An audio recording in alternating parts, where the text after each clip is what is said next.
ॐ नारायणाय नमः। ॐ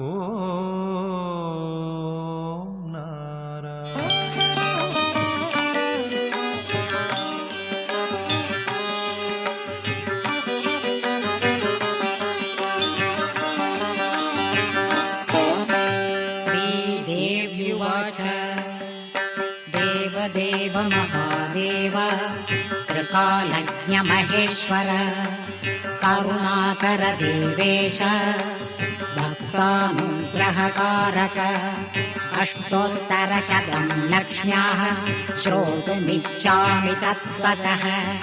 ईश्वर उवाच देवि साधु महाभागे महाभाग्यप्रदायकम् सर्वैश्वर्यकरं पुण्यं सर्वपापप्रणाशनं सर्वदारिद्र्यशमनं श्रवणात् भुक्तिमुक्तिदं राजवश्यकरं दिव्यं गुह्यात् गुह्यतमं वरं दुर्लभं सर्वदेवानां चतुष्षष्टिकलास्पदं पद्मादीनां वराङ्गानां निधीनां नित्यदायकं समस्तदेव संसेव्यम् अणिमाद्यष्टसिद्धितं किमत्र बहुनोक्तेन देवी प्रत्यक्षदायकं तव प्रीत्याद्य वक्ष्यामि समाहितमना शृणु।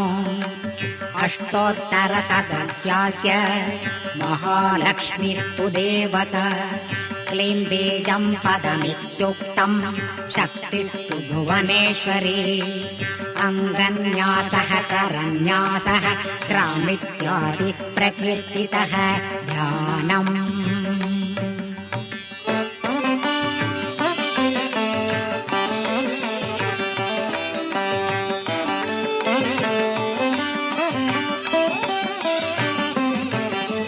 वन्दे पद्मकरां प्रसन्नवदनां सौभाग्यदां भाग्यदां हस्ताभ्यामभयप्रदां मणिगणैर्नानाविधैर्भूषितां भक्ताभीष्टफलप्रदां हरिहर ब्रह्मादिभिः सेवितां पार्श्वे पङ्कजशङ्खपद्मनिधिभिर्युक्तां सदा शक्तिभिः सरसिजनयने सरोजहस्ते लवणतरां शुभगन्धमाल्यशोभे भगवति हरिवल्लभे मनोज्ञे त्रिभुवनभूतिकरि प्रसीद मह्यम्।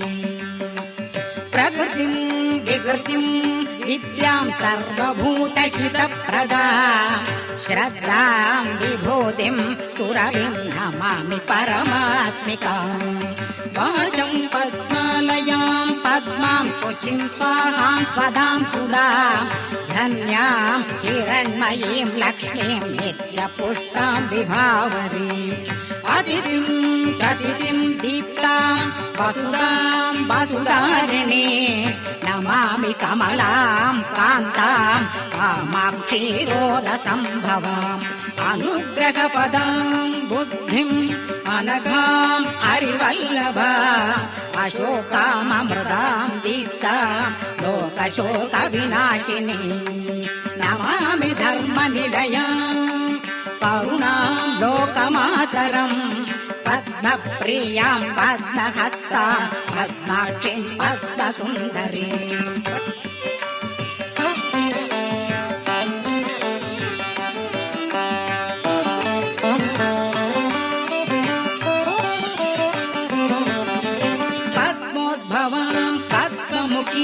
पद्मनाभप्रियां रमां पद्ममालाधरां देवीं पद्मिनीं पद्मगन्धिनीं पुण्यगन्धां सुप्रसन्नां प्रसादाभिमुखीं प्रभा नमामि चन्द्रवदनां चन्द्रां चन्द्रसहोदरीं चतुर्भुजां चन्द्ररूपां इन्दिरामिन्दुशीतलाम् आह्लादजननीं पुष्टिं शिवां शिवकरीं सतीं विमलां विश्वजननीं तुष्टिं दारिद्र्यनाशिनीं प्रीतिपुष्करिणीं शान्तां शुक्रमाल्याम्बरां श्रियम् भास्करीं बिल्वनिलयां वररूपां यशस्विनी वसुन्धरामुदाराङ्गां हरिणीं हेममालिनीं धनधान्यकरीं सिद्धिं स्त्रैण सौम्यां शुभप्रदां नृपवेश्मगदानन्दा वरलक्ष्मीं वसुप्रदां शुभां हिरण्यप्राकारां समुद्रतनयां जयां नमामि मङ्गलां देवीं विष्णुपक्षस्थलस्थितां विष्णुपत्नीं प्रसन्नाक्षीं नारायणशमाश्रितां दारिद्र्यध्वंसनीं देवीं सर्वोपद्रववारिणीं नवदुर्गां महाकाळीं ब्रह्मविष्णुशिवात्मिकां त्रिकालज्ञानसम्पन्नां नमामि भुवनेश्वरी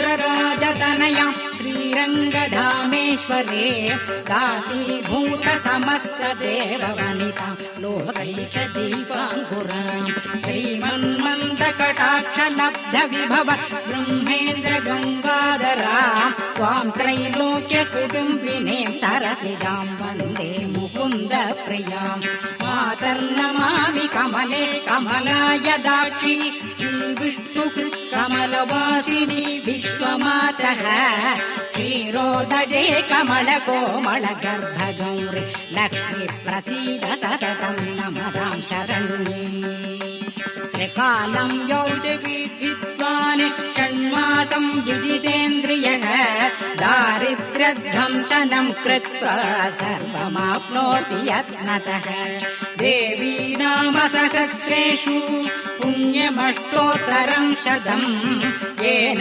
श्रियमवाप्नोति कोटिजन्म दरिद्रतः भृगुवारे सदं धीमान् पठेत् वत्सरमात्रकम् अष्टैश्वर्यमवाप्नोति कुबेरैव भूतले दारिद्र्यमोचनं नाम स्तोत्रमम्बा परं शतं येन श्रियमवाप्नोति कोटिजन्म दरिद्रतः भुक्त्वा ते विपुलान् भोगान् अस्य सायुज्यमाप्नुयात् प्रातः काले पठे नित्यं सर्वदुःखोपशान्तये पठं स्तोच्चिन्तये देवीं